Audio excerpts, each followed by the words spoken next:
ഈ വലിയ കലാപരിപാടികൾ, സാംസ്കാരിക പരിപാടികളൊക്കെ നടത്തുമ്പോൾ നമ്മുടെ മുമ്പിൽ അരങ്ങിൽ വന്ന് മികവോടെ പെർഫോം ചെയ്യുന്ന കലാപ്രതിഭകളുണ്ട്. പക്ഷേ അവരെ അരങ്ങിലെത്തിക്കുന്നതിൻ്റെ ഭാഗമായി ഒരു വലിയ സംഘാടനമുണ്ട്. ആ സംഘാടനത്തിൻ്റെ ഓരോ കോണിലും നിസ്വാർത്ഥരായി പണിയെടുക്കുന്ന ഒരുപാട് മനുഷ്യരുണ്ട്. പലപ്പോഴും നമ്മൾ അറിയാതെ പോകുന്ന മനുഷ്യരാണവർ.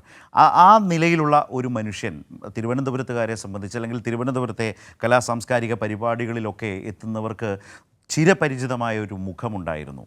പോറ്റി സാർ എന്നാണ് അടുപ്പമുള്ള ആളുകൾ വിളിച്ചിരുന്നത്. അദ്ദേഹമാണ് തിരുവനന്തപുരത്തെ എല്ലാ പരിപാടികളെ സംബന്ധിച്ചുള്ള നോട്ടീസുകളും മറ്റുമൊക്കെ ആളുകളിലേക്ക് എത്തിച്ചുകൊണ്ടിരുന്നത്. അദ്ദേഹം ആ വലിയ ഉത്തരവാദിത്തത്തിലൂടെ പ്രിയപ്പെട്ടവനായി മാറി.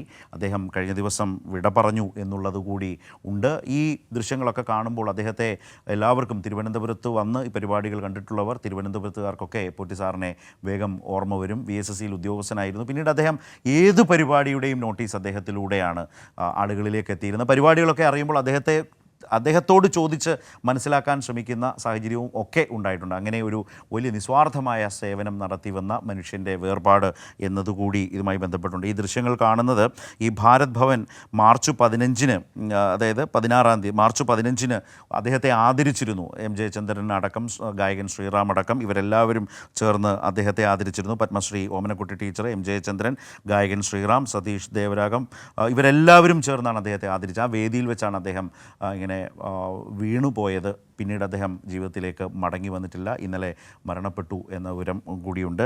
ഭാരത് ഭവൻ്റെ അധ്യക്ഷനായിട്ടുള്ള പ്രമുഖ നാടക സംവിധായകനും അതുപോലെ കൈരളി TVയുടെ മുൻ പ്രൊഡ്യൂസറുമായിട്ടുള്ള പ്രമോദ് പയ്യന്നൂർ അദ്ദേഹത്തെ അനുസ്മരിച്ചുകൊണ്ടൊക്കെ എഴുതിയിട്ടുണ്ട്. അദ്ദേഹം പറയുന്നത് 2000-ൽ തലസ്ഥാന നഗരിയിലെത്തി കൈരളി കാലം മുതലുള്ള പരിചയമുള്ള ഒരു സാംസ്കാരിക മുഖമാണ് പോറ്റി സാർ എന്നുള്ളതാണ്. നോട്ടീസ് പോറ്റി എന്ന് സ്നേഹത്തോടെ തിരുവനന്തപുരത്തുകാർ വിളിക്കുകയും ചെയ്യുന്ന പോറ്റി സാറിൻ്റെ വേർപാട് അദ്ദേഹത്തെ ഓർത്തുകൊണ്ടുകൂടി നമ്മളൊക്കെ അദ്ദേഹത്തെ ഓർക്കേണ്ടതാണ് എന്നതുകൊണ്ട് ഞാൻ അദ്ദേഹത്തെക്കുറിച്ചുള്ള അദ്ദേഹത്തിൻ്റെ പ്രവർത്തനത്തെക്കുറിച്ചും നിസ്വാർത്ഥമായ പ്രവർത്തനത്തെക്കുറിച്ച് ഓർമ്മിപ്പിച്ചതാണ്, പരിചയപ്പെടുത്തിയതാണ്.